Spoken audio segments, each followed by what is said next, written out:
Welcome into the Harvest, friends. We are here to bring you the confidence and clarity you need to be a disciple and make disciples in the everyday places of life. I'm Abigail Wilson. I'm Andrew Stroud. And we are here today to bring you first of hopefully many book review, book chats. It's like the Into the Harvest book club, essentially.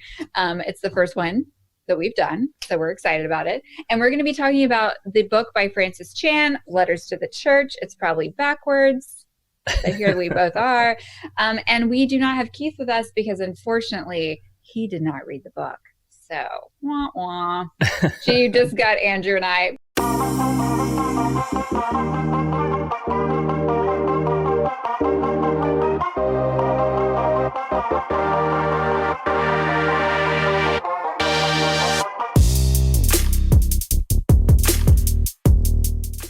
But first, before we get into that, Andrew, what are our announcements this week? Yes, one is the Harvest Highlights email we've been encouraging folks to sign up for.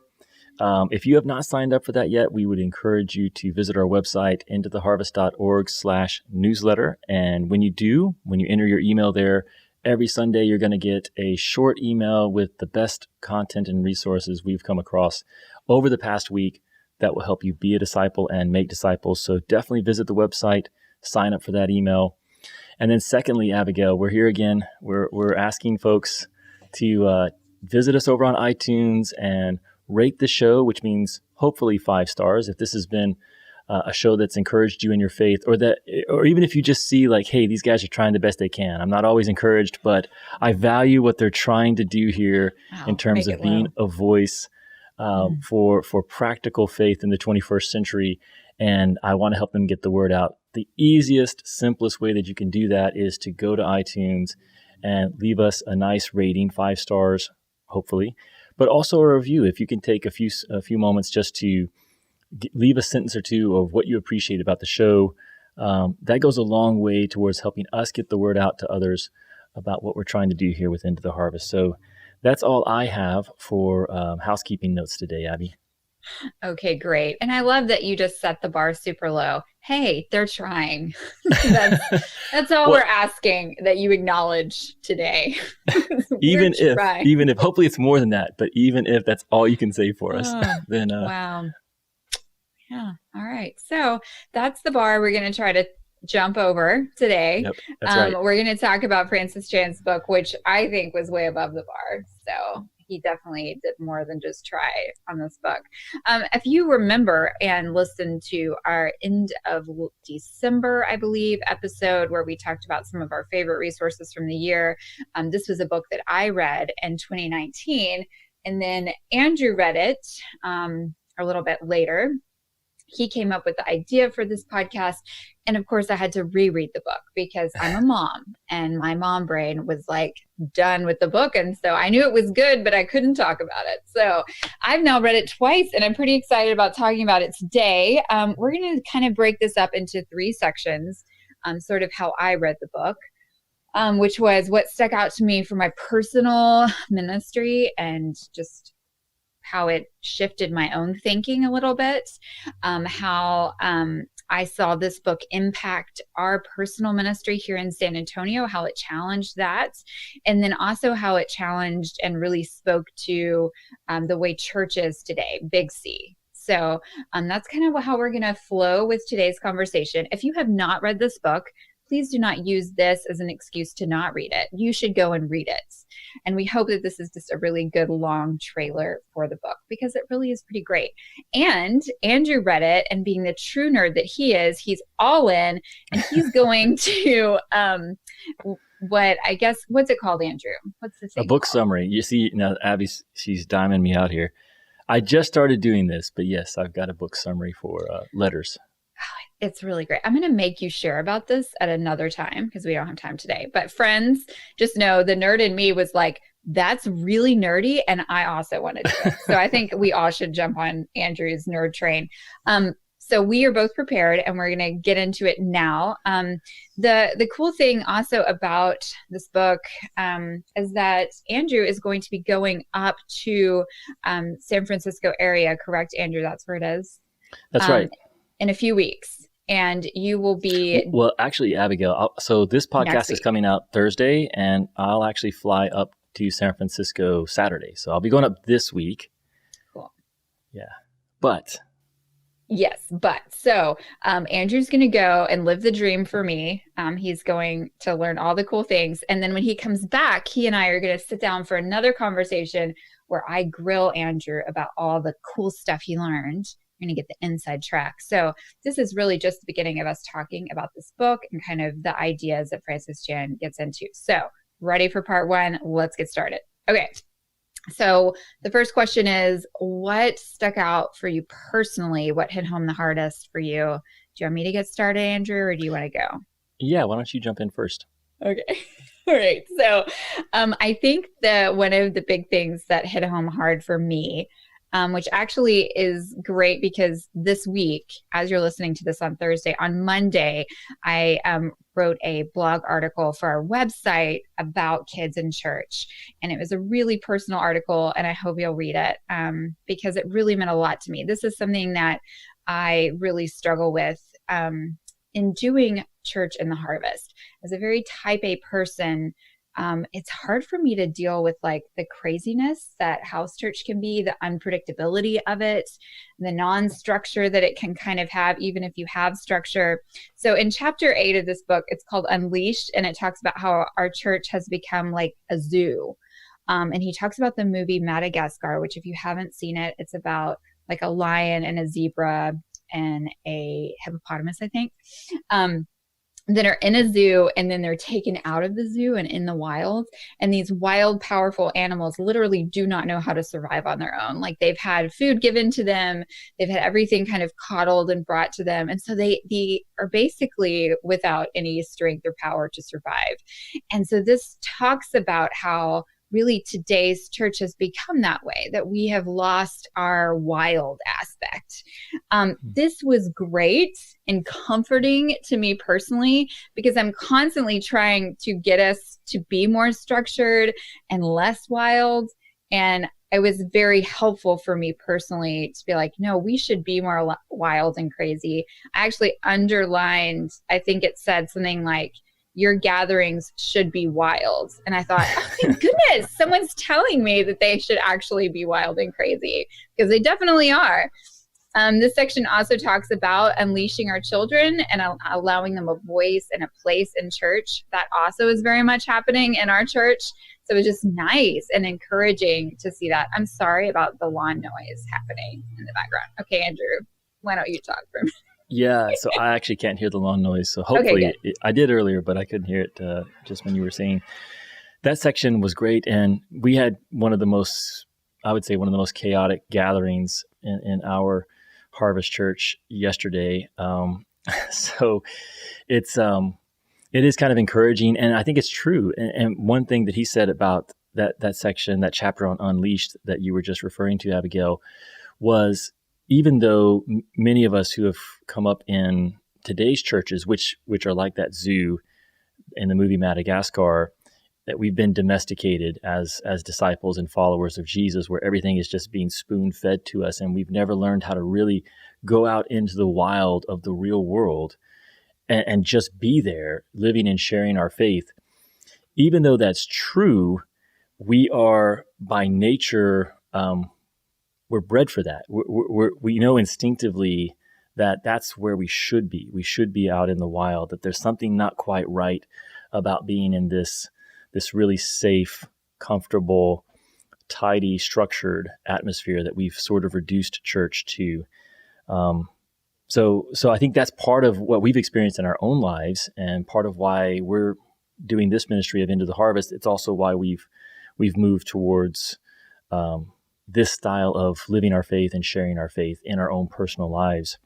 For me, in terms of what stood out to me personally, probably the biggest thing that stood out to me personally as a conviction was the importance of prayer, and especially for those of us who are making disciples and who are in positions of influence and leadership within the church. We have to be praying, and I thought he did an amazing job of explaining why that's the case and what's at stake if we aren't devoted to prayer as leaders and as disciple makers. One of the quotes that I took from the book is that he wrote that pastors who are not drawn to prayer should not be pastors, and that it's in prayer that we seek the Lord and the welfare of our people.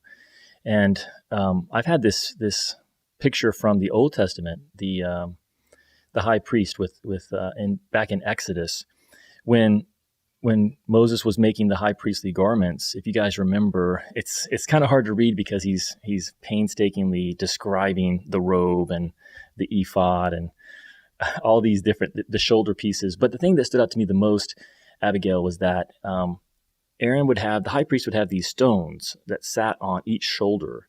And on those stones were written the tribes of Israel. So there were 6 tribes and 6 tribes. And then over his heart, he had a breastpiece, and there were rows of stones, 12 total stones. And on each stone was, again, one of the tribes of Israel. And when God explains to Moses why he wants Aaron to be dressed that way, he describes it in an interesting way, that when Aaron draws into the presence of God, when he goes into the Holy of Holies, that he would bear the sons of Israel before the Lord in remembrance, that it would be the high priest's job to bring the people into the presence of God and remind God of his promises to those people. And then later he said that he wanted the sons of Israel to be over Aaron's heart. And I thought it's such a beautiful picture of the importance of prayer, especially for those who are in positions of spiritual leadership, which is really just spiritual influence. If people are looking to you for guidance and as a model and as an example, then you are a spiritual leader. And we need to be praying for the people that we're trying to disciple. So personally, that was probably the biggest thing that stood out to me. That wasn't, I think, the main point of the book, but it was something that I definitely took away from it. No, I mean, I don't think it has to be the main point. I mean, mine wasn't either. So we're just giving you little snippets, the Andrew and Abigail favorite parts. So you'll have to read it yourself to get the main overview. We're not giving that to you. Yeah, I really love that, Andrew. And I think that that's a perfect future gift to give our leaders, is make some little stones with our names on them and put them on something and hand them over and be like, carry me around a big old fat weight. Isn't that a cool picture though? It is so cool. That Aaron, he was simply carrying the people into the presence of God. Yeah. Through these stones, and then also having them on his heart. And I think both of those really capture the heart of prayer. Yeah, that's really, really good. I love it. It kind of By the way, that was my takeaway from the scripture. That was not Chan's right. in the book. He had some other great thoughts on prayer. Andrew, that's so typical. We're talking about someone else's book and you gave your own thoughts. Well, I didn't want people to read the book and be disappointed that he doesn't say anything about Moses and Aaron, stones. It's fine. It's fine. Well, we're going to get this whole book review business down. Okay. So, Andrew, what stuck out to you the most regarding your own local ministry? Any takeaways for your ministry there in San Diego? Yeah, so this is sort of the big picture. One of my takeaways was that the structure, that your structure dictates direction. It's hard to say. So structure dictates direction. And so the model that we live out as the church must be oriented to produce the type of worshipers who please God and be best suited to accomplish the mission of spreading the message and establishing new churches. And so, we have a lot of freedom in terms of the model that we take as we approach living out our faith as the church, as God's people together. But that doesn't mean that the model that we choose doesn't have outcomes. It doesn't have what's the word I'm looking for? that there aren't consequences. There we go. Okay. So you have the freedom to take whatever, I shouldn't say whatever, but there's a lot of freedom in the approach that you take to your model of church. But your model is going to dictate the direction of that church. And so we should always loop back and say, is the way we're going about living our life as the church producing the type of worshipers who please God? And is the model that we're following best accomplishing the mission that God has called us to? And so there's freedom in the model. And I think Chan makes a really good point that, hey, this isn't advocating for home church versus traditional church. He's just saying that the model that you take is going to drive the direction of the church. And so we need to tie the outcome of our model to the model itself. And so if our model is driven where if it's built around a certain charismatic personality who happens to be a great communicator of truth, and most people just show up and they listen and they're encouraged and then they leave, well, that's a certain model, and there's going to be outcomes of that model. And it's probable that that outcome is not going to be the best model for producing the type of worshipers who please God, because it's sort of focused more on what we're interested in. So we're encouraged by this message, but if it's not producing the kind of disciples who then go out into the world and make a difference in their everyday place, then that's something that should cause us to reconsider our model of church. And I think that's actually the story that Francis Chan experienced in his own life, as he shares in the book, because he had that. Yeah, it's really good. I think it actually ties in well with what I got as well for our ministry here. It was in, I think, chapter 5, which is called Servants, and it's about being a servant as a leader. But it talks about how people in the congregation usually are not asked a lot of. And he then mentions how we overvalue the rich, the beautiful, and the talented in our midst. And I think that's kind of what you're talking about, is if we have this one kind of celebrity, in quotes, I mean, it's not really, but we have this one person that we look to each week as kind of our one model, then that kind of puts an overvalue on that person's giftings, whatever that may be. So if your leader is gifted evangelist, then you put a stronger value on that evangelism side of being a follower of Jesus. So I was really struck by that, and kind of took a harder look at maybe the things that we have just subconsciously valued in each other here in our local ministry, and then how can we shift that to where we're valuing everyone's giftings equally, and in that, not only just valuing it, but also really nurturing whatever giftings there are, so that we're not just oversaturating on a few of the kind of like shiny, sparkly giftings that we're like, everybody wants to be cool in those areas. And we underestimate the intercessors and the shepherds and the people that maybe have more behind the scenes giftings, but that are really, really important. So in that chapter, Chan talks about how he and his leaders of his church kind of sat down together and talked about people in their church that were not really serving in the church in any way. And they didn't just go to them and be like, you need to volunteer for blah, blah, blah. Instead, they prayed over them, which goes back to what you were saying about prayer. And they prayed over them. And then after they did that, that's when they went to them and encouraged them and told them, how gifted they felt like they were and how they would like to see them using that in the church. Anyway, I thought that was a really cool and inspiring whole section. So. Yeah. One thing that really ties into that, Abigail, is he talks about the problem of consumerism in the modern American church, for sure. And that's the idea that we build church to satisfy the people attending. And then for those of us who go out to different Sunday services, oftentimes we're making our decision about which church we're going to get involved in. We're basically church shopping. People have probably heard that term.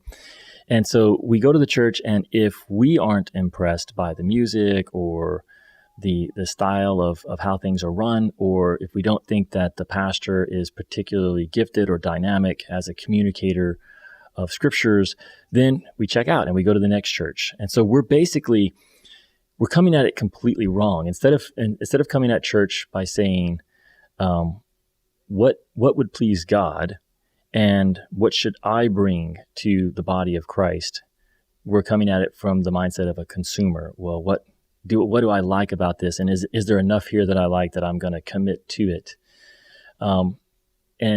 And like you said, he talks about servanthood quite a bit in this book. And that was the first time I think that I've connected. He basically says that the antidote to consumerism is servant servanthood. That if you don't have the attitude of a servant, you're most likely a consumer when it comes to the way you live and practice your faith. You're coming to your faith for what you can get out of it primarily. That's your primary motivation versus coming to the faith based on pleasing God. I want to live my faith in a way that pleases God, and I want to contribute. I want to serve my fellow believers. And so that was I thought a great insight that if we don't develop servants as disciples, ourselves and those in our churches, then you're almost defaulting to consumers because that's the prevailing current of our culture and capitalism. Yeah, I mean, this book is so great for people who are doing church in the harvest, like Andrew and I. But honestly, this is a great book for people who are serving, I like a better word, in the traditional church setting. And this, I think, gives you great tools to stand on to continue in that model as well, and yet be much more biblical about it, and kind of go against like the current culture of church. So that, yeah, I was really convicted on a lot of these areas. And another one that I didn't even write in my notes, but we've talked about before, is just this idea of suffering, that we should be suffering as a church. And if we don't have either the intention that we will be suffering in the future or the expectation that it's coming, then we're really missing a huge part of what it is to be a follower of Jesus. And that was a real gut punch. So good times. Everybody should read that. Yeah, so one of my 5 key quotes, Abigail, I'm going to go ahead and share it. This is a direct quote from the book because it fits in with several themes that we've been talking about and what you just shared on suffering. But he writes, I believe this generation can kill the consumer mindset in the church and replace it with a servant attitude that thrives on suffering for his name. And then he asks, what else would you rather do with your days? Which is just a great challenge question, like, yeah. Hey, you're going through life, you're going to live your life. So what would be a higher calling than to develop this servant attitude that thrives on suffering for the name of Jesus instead of having this consumer mindset of what can I get out of this? Yeah, absolutely. Okay, so in sort of our last big question, sort of what stuck out to you as sort of the biggest thing of either his definition or call to the church at large, whether you are in the harvest places or whether you are in a traditional church, what can we all take away? And my favorite thing, and I have anyone who's talked to me about this book, you know that I've quoted this section to you, because as a writer, I love it when an author paints like just the perfect picture of whatever he's trying to get across. And this one is the title of the chapter was called The Gang, and he paints just the most hilarious and awesome picture of how if you were in a gang, like on the streets, you wouldn't go up to another gang member and be like, hey, are you going to gang this week? Like, have you been to gang recently? I'm going to go to gang on Thursday at 7, and then I'll be done by 8:30. Like, or are you going to go to the gang then? And it's funny, but also so it hits right at the core of we as Christians, particularly in the United States, have turned our faith into. We've turned it into a 90-minute section of our week. And it's not who we are. It's not our identity at all, which is definitely what a gang member. I mean, they are a gang member all the days, all the time. And that's why it's so funny. But it's also really convicting, I think. And I think that if we shifted that, and he talks about this quite a lot in the book. He talks about how as leaders of church, they'll try it. They're just like racking their brains and, just burning the midnight oil, trying to fit everything of a Christian faith into the 90 minutes. And like, why, we've got to fit prayer and purity and, worship and all the things like into this 1 90-minute segment. And he said, that's the opposite of what we should be doing, because we're missing the point. If we're trying to make Christianity this bite-sized piece, that we just fit in to this tiny portion of our week, then we have really missed the point. So I just really loved that picture, because I think that's a lot of what we're up against all the time, is that culture that if it's not going to fit into the segment of my day that I need it to fit into, or even our week, then it doesn't fit my lifestyle. So anyway, it was really good. Yeah, I think so too. He really talks about how identity and commitments, if you look at a gang, that really, if you're in a gang, that is your identity. And it also defines your commitments. And how much more should it be that way for us as members of the church, that our primary identity is that we're part of the family of God. And then it also, our commitments are flowing out of that. And like you said, Abigail, those are daily, that drives our daily, hourly activities, is this identity and these commitments. For me, he uses the story of Cain and Abel as sort of a preface for the book. And again, I'm just going to read here. He says, since the beginning of time, there has been worship God loves and worship he rejects. I can't help but think that God is displeased with many of the churches in America. It's pretty heavy. So basically, I think what he's saying is that the way that we're choosing to worship God maybe looks more like Cain than it does Abel. And it's possible to worship God and yet do it in a way that he rejects. He's not interested. And throughout scriptures, he also talks about some of the major prophets where they talk about closing the doors and shutting down the festivals because I'm not interested. The way that you're going about this, the whole thing is repulsive to me. I reject this worship. So really, Letters to the Church is Chan's effort, I think, to address what he sees as major problems that we face in the American church today. And as I read it, I think that you could summarize the two root causes of those problems that we're facing in the church to two things. One is that we aren't focused on pleasing God by obeying his commands. So we don't have the right starting point to begin with. We're not starting off with an effort to please God. Instead, we structure our churches to satisfy human egos and please human audiences. So it's driven by the celebrity pastor, or even this can happen in a small home church too. If you're basically running the church in a way that draws attention to you and satisfies your ego, that's bad. That's bad.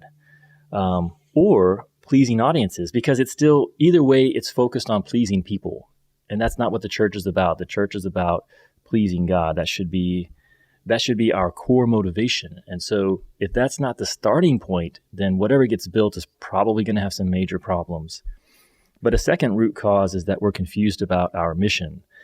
So instead of structuring our churches to develop and send many leaders to new places, instead of trying to spin out these leaders from our churches, we structure them to collect and coddle as many members as possible in one place. And again, I think this is human nature. This is the Tower of Babel, where we just want to gather as many of us as we can, and we feel safer, and we feel like more is happening because we've got so many people, and we're all together in this one place.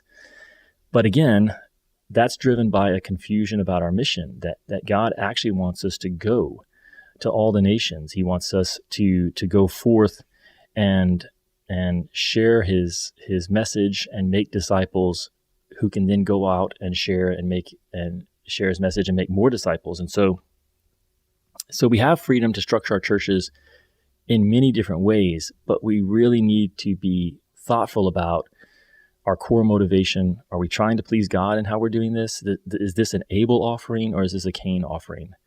And then secondly, does this structure help us best accomplish our mission of raising up mature disciples that we can send out to make more disciples and start new churches? And sometimes the structure is our own worst enemy. The structure itself is working against that. So I think that was my big takeaway for church with a capital C. Yeah, absolutely. I am really excited about you going up to this training. I think the biggest thing I want to happen, let me just give you my wish list. Yeah. I want you to actually get to meet some of his leaders that have been trained as part of that. Yeah. Just I guess, that movement there. Mostly because he talks about them quite a bit. And he mentions like we have, 41 leaders who are all working normal jobs. And that's Bivocational. like, yeah, bivocational pastors. And I just think that's the coolest. I want to hear all about that. So I'm very Yeah. excited. Yeah. So I don't think I'll meet Francis because I think he's out of Yeah. country now. I think he's actually gone Yeah. overseas. I think he just left Andrew, which is kind of funny. But You like missed him. it may surprise folks. I'm like you. I actually want to meet his. I want to meet his leaders. So I mean, it'd Yeah. be great to meet Francis Chan. I'm actually more interested in meeting the people that he's developed because I Mm-hmm. want to see that next generation No, of leadership that he I has agree. cultivated. And we are going to do sort of a post. I'm going to go up there this week, and then I think in 2 weeks or so, we'll have a show that we have another conversation, sort of like this, but we'll be talking about, like you said, what did I learn from the 4 days? It's a 4-day intensive where you go and you just see how have they structured their life as church there in Mm-hmm. San Francisco, and how are they making a difference in the everyday places. So I'm excited to learn from other people who are like-hearted and who are trying to do the same mission of being in the harvest, so that we can be better at what we're doing here locally, but also so that we can share it with our community here on Into the Harvest. Yeah, absolutely. And I agree. I think we can read his book, Francis Jan, and he has a lot of really great points. But I think to me, then the important thing is where the rubber meets the road. And so that will just be shown, I think, in his leaders and the people he has kind of raised up. So I'm excited. Stay tuned for that episode in 2 weeks. Next week, we will have a really cool talk back with Keith and Andrew and myself again about discipleship. So stay tuned for that. But thanks for listening to our very first Into the Harvest Book Club, I guess is what we're going to call it now. We hope that you enjoyed it. I especially hope that if you haven't read this book, that you'll pick it up, either listen to it on Audible or something, or pick it up at your library or wherever you get books. We hope it kind of got you excited about what it's about. So, as always, you can leave us comments, questions, anything else at this episode below on Facebook. And you can also contact us at info@intotheharvest.org. So, we can't wait to hear from you. Thanks, Andrew. It was tons of fun. Yeah, Abigail, this was fun. Talk to you next week. Bye.